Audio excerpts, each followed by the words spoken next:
Welcome to wishful ಅಡುಗೆ ಮನೆ. ನೋಡಿ, ಇವತ್ತು ಒಂದು ರಾಗಿಯಿಂದ ಒಂದು ಹೆಲ್ದಿಯಾಗಿರೋ ರೆಸಿಪಿನ ಮಾಡೋಣ. ಮಕ್ಕಳಿಂದ ಹಿಡಿದು ದೊಡ್ಡೋರವರೆಗೂ ತಿನ್ಬೋದು.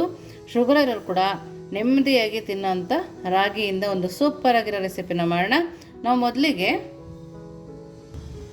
ಮೊದಲಿಗೆ ಒಂದು ಪಾತ್ರೆನ ತಗೊಂಡು ಈ ಗ್ಲಾಸಲ್ಲಿ 3 ಗ್ಲಾಸ್ ಆಗುವಷ್ಟು ರಾಗಿನ ಹಾಕ್ಕೊಳ್ತೀನಿ. ನೋಡಿ, ಕೆಂಪು ರಾಗಿ ತುಂಬಾ ಚೆನ್ನಾಗಿದೆ. ನೋಡಿ, ನಾನಿಲ್ಲಿ 3 ಗ್ಲಾಸ್ ಆಗುವಷ್ಟು ರಾಗಿನ ಹಾಕ್ಕೊಂಡಿದ್ದೀನಿ. ನೆಕ್ಸ್ಟ್ ನಾವು ಇದಕ್ಕೆ ನೋಡಿ ಒಂದು 3/4 ಕಪ್ಪು, ಇದು ಫುಲ್ ಇಲ್ಲ ಕಪ್ಪು, 3/4 ಕಪ್ ಆಗುವಷ್ಟು ಉದ್ದಿನ ಕಾಳನ್ನ ಹಾಕ್ಕೊಂಡಿದ್ದೀನಿ. ಹಾಗೆಯೇ ಅವಲಕ್ಕಿನ ಹಾಕ್ಕೊಳ್ತಿದ್ದೀನಿ. ಅವಲಕ್ಕಿ ಹಾಕೋದ್ರಿಂದ ತುಂಬಾ ಚೆನ್ನಾಗಿರುತ್ತೆ. ಹಾಗೆಯೇ ಸ್ವಲ್ಪ ಮೆಂತ್ಯನ ಹಾಕೊಳ್ಳೋಣ. ನೋಡಿ, ಇಷ್ಟನ್ನು ಹಾಕಿ ನೋಡಿ ನೀರನ್ನು ಹಾಕಿ 2 ರಿಂದ 3 ಸರಿ ಚೆನ್ನಾಗಿ ವಾಶ್ ಮಾಡ್ಕೊಂಡು ಬರೋಣ. ಇದನ್ನ ನೋಡಿ, ನೀಟಾಗಿ ರಾಗಿಲಿರೋ ಗಲೀಜು, ಉದ್ದಿನ ಕಾಳಲ್ಲಿರೋದು ಎಲ್ಲ ನೀಟಾಗಿ ಹೋಗೋ ಥರ 2 ರಿಂದ 3 ಸರಿ ವಾಶ್ ಮಾಡ್ಕೊಂಡು ಬರೋಣ. ನೋಡಿ, ಇವಾಗ 2 ರಿಂದ 3 ಸರಿ ಚೆನ್ನಾಗಿ ತೊಳ್ಕೊಂಬಂದಿದ್ದೀನಿ. ರಾಗಿದಲ್ಲಿ ತುಂಬ ಗಲೀಜಿರುತ್ತೆ, ಹಾಗಾಗಿ 2 ರಿಂದ 3 ಸರಿ ಆದರೂ ವಾಶ್ ಮಾಡ್ಕೊಬೇಕು. ನೋಡಿ, ಇವಾಗ ಚೆನ್ನಾಗಿರೋ ನೀರನ್ನು ಹಾಕಿ ಲಿಡ್ಡನ್ನು ಮುಚ್ಚಿಬಿಟ್ಟು ಒಂದು 6 ಅವರ್ ನೆನೆಸ್ಕೊಂಡು ಬರೋಣ. ನೋಡಿ, ಒಂದು ಪ್ಲೇಟ್ ಮುಚ್ಚಿದ್ದೀನಲ್ಲ, ಈಗ ಒಂದು 6 ಅವರ್ ನೆನಿಬೇಕು. ನಾವು ಯಾವಾಗಲೂ ರೊಟ್ಟಿ, ದೋಸೆ ಈ ಥರ ತಿಂದು ಬೇಜಾರಾಗಿರುತ್ತಲ್ಲ, ಈ ಥರ ಡಿಫ್ರೆಂಟಾಗಿ ಮಾಡ್ಕೊಬೋದು. ಇದು 6 ಅವರ್ ನೆಂದ ಮೇಲೆ ಏನಾಗಿರುತ್ತೆ ನೋಡೋಣ. ನೋಡಿ, ಇವಾಗ ಮಿನಿಮಮ್ ಅಂದರೆ 5 ಗಂಟೆ ನೆಂದಿದೆ. ಇದು ನಾ ಬೆಳಗ್ಗೆ ನೆನೆಸಿದ್ದೆ, ಇವಾಗ ಸಂಜೆ ರುಬ್ತಾ ಇದ್ದೀನಿ. ರುಬ್ಬಿ ಬೆಳಗ್ಗೆ ಮಾಡಬೇಕು ಇದನ್ನು. ನೋಡಿ, ಇವಾಗ ಚೆನ್ನಾಗಿ ನೆಂದಿದೆ. ನೋಡಿ, ರಾಗಿ, ಉದ್ದಿನ ಕಾಳು, ಅವಲಕ್ಕಿ ಎಲ್ಲ ನೆಂದಿದೆ. ಇವಾಗ ನಾವು ಇದನ್ನು ಮಿಕ್ಸಿಗೆ ಹಾಕ್ಕೊಳ್ಳೋಣ. ನೋಡಿ, ಒಂದು ಮಿಕ್ಸಿ ಜಾರನ್ನ ತಗೊಂಡು ಸಣ್ಣದಾಗಿ ರುಬ್ಕೊಂಬರ್ಬೇಕು. ನಾವು ದೋಸೆ ಬ್ಯಾಟರ್, ಇಡ್ಲಿ ಬ್ಯಾಟರ್ ಎಲ್ಲ ರುಬ್ತೀವಲ್ಲ, ಆ ಥರ ನಾವು ಇದನ್ನು ರುಬ್ಕೊಂಡು ಬರೋಣ. ನೋಡಿ, ಇದನ್ನು ಸಣ್ಣದಾಗಿ ಗ್ರೈಂಡ್ ಮಾಡ್ಕೊಂಡು ಬರೋಣ. ನೋಡ್ತಾ ಇದ್ದಾರಲ್ಲ, ನಾವು ಇಷ್ಟು ಸಣ್ಣದಾಗಿ ರುಬ್ಕೊಂಬಂದರೆ ಸಾಕಾಗತ್ತೆ. ನೋಡಿ, ಈ ಥರ ರುಬ್ಬಿಟ್ಟು ಒಂದು ಪಾತ್ರೆಗೆ ಹಾಕೋಣ. ನೋಡಿ, ಬ್ಯಾಟರ್ ಎಷ್ಟು ಚೆನ್ನಾಗಿ ಬಂದಿದೆ. ನಾವು ಇದೇ ಥರ ಎಲ್ಲದನ್ನು ರುಬ್ಕೊಂಡು ಈ ಪಾತ್ರೆ ಒಳಗಡೆ ಸೇರಿಸ್ಕೊಳ್ಳೋಣ.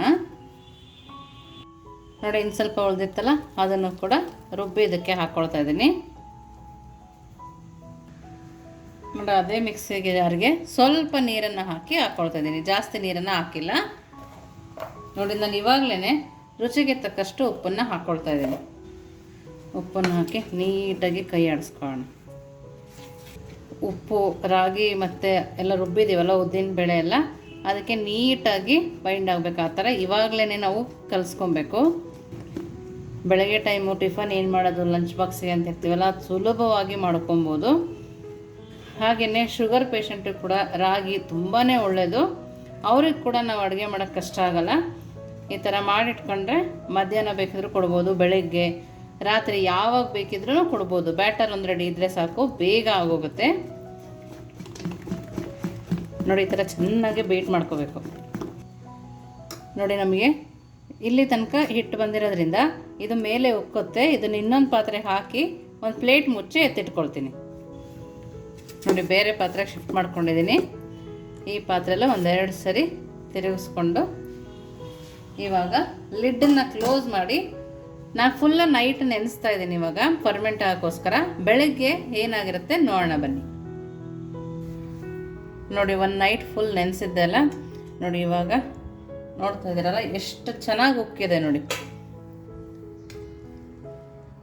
ನೋಡಿ ಈ ಥರ ನೀಟಾಗಿ ಉಕ್ಕು ಬಂದಿರುತ್ತೆ. ಒಂದು ಸರಿ ಕೈ ಆಡಿಸ್ಕೊಬೇಕಷ್ಟೆ. ನೋಡಿ, ಈ ಥರ ಒಂದು ಸರಿ ಕೈ ಆಡಿಸಿ ಇದನ್ನು ಪಕ್ಕಕ್ಕೆ ಎತ್ತಿಟ್ಕೊಂಡು ನೆಕ್ಸ್ಟ್ ಏನು ಮಾಡೋದು ನೋಡೋಣ ಬನ್ನಿ. ನೋಡಿ, ಒಂದು ಮಿಕ್ಸಿ ಜಾರನ್ನ ತೊಗೊಂಡು ಹುರಿದಿರೋ ಕಡಲೆ ಬೀಜನ ಹಾಕ್ಕೊತಾ ಇದ್ದೀನಿ. 2 ಸ್ಪೂನ್ ಆಗೋಷ್ಟು ಕಡಲೆ ಬೀಜ ಇದೆ. ಹಾಗೆಯೇ 2 ಸ್ಪೂನ್ ಆಗೋಷ್ಟು ಕಡಲೆನ ಹಾಕ್ಕೊಳ್ತಾ ಇದ್ದೀನಿ. 1-2 ಇಳಕಾಗುವಷ್ಟು ಬೆಳ್ಳುಳ್ಳಿ, ಹಾಗೆಯೇ ತೆಂಗಿನಕಾಯಿ, ಖಾರಕ್ಕೆ ತಕ್ಕಂತೆ ಹಸಿಮೆಣಸಿನ್ಕಾಯಿನ ಕೂಡ ಹಾಕ್ಕೊಳ್ತಾ ಇದ್ದೀನಿ. ಹಾಗೆಯೇ ರುಚಿಗೆ ತಕ್ಕಷ್ಟು ಉಪ್ಪು, ಸ್ವಲ್ಪ ಕೊತ್ತಂಬರಿ ಸೊಪ್ಪು, ಹಾಗೆಯೇ ಸ್ವಲ್ಪ ನೀರನ್ನು ಹಾಕಿ ನಾವು ಇದನ್ನು ಸಣ್ಣದಾಗಿ ಗ್ರೈಂಡ್ ಮಾಡ್ಕೊಂಬರೋಣ. ನೋಡಿ ನೀರು ಹಾಕಿ ನಾನು ಎಷ್ಟು ಸಣ್ಣದಾಗಿ ರುಬ್ಕೊಂಬಂದಿದ್ದೀನಿ. ನಿಮಗೆ ಬೇಕಂದರೆ ಹುಣಸೆಹಣ್ಣು ಕೂಡ ಹಾಕೋಬೋದು. ನಾನು ಇಲ್ಲಿ ಹುಣಸೆಹಣ್ಣು ಹಾಕ್ತಾಯಿಲ್ಲ. ನೋಡಿ ಈ ಥರ ಸಣ್ಣದಾಗಿ ರುಬ್ಕೊಂಡಿದ್ದೀನಿ. ನೋಡಿ ಚಟ್ನಿನ ಒಂದು ಬೌಲ್ಗೆ ಹಾಕೋಣ.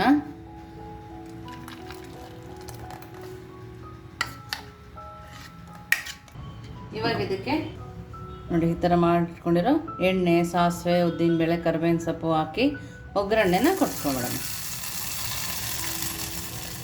ನೋಡಿ ಇವಾಗ ನೆಕ್ಸ್ಟ್ ಏನು ಮಾಡೋದು ನೋಡೋಣ ಬನ್ನಿ.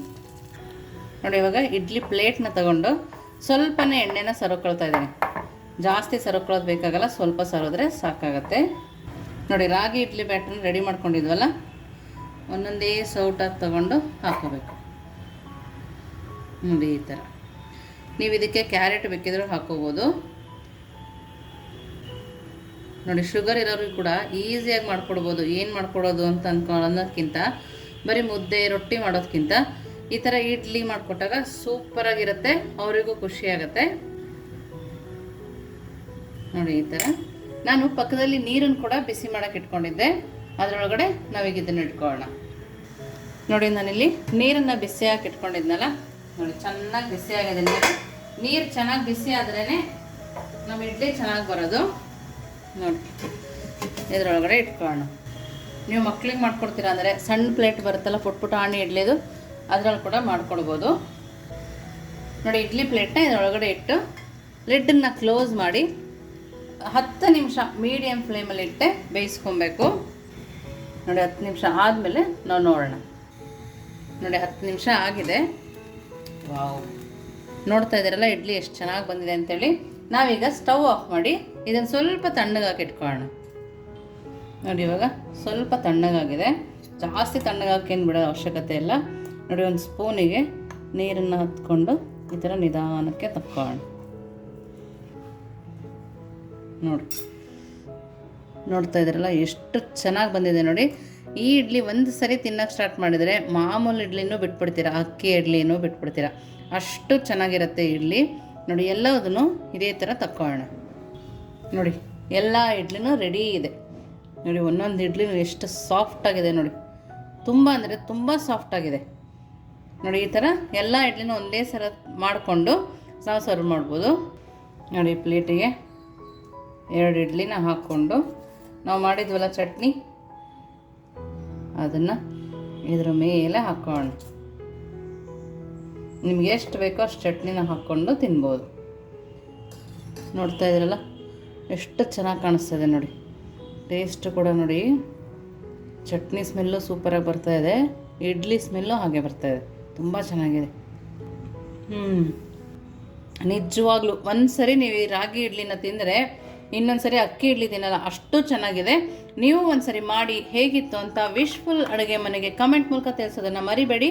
ನೀವು ಇನ್ನೂ ನಮ್ಮ ಚಾನಲ್ ಲೈಕ್ ಮಾಡಿಲ್ಲ ಅಂದರೆ ಲೈಕ್ ಮಾಡಿ, ಶೇರ್ ಮಾಡಿ, ಸಬ್ಸ್ಕ್ರೈಬ್ ಮಾಡಿ ವಿಶ್ಫುಲ್ ಅಡುಗೆ ಮನೆಗೆ. Thank you.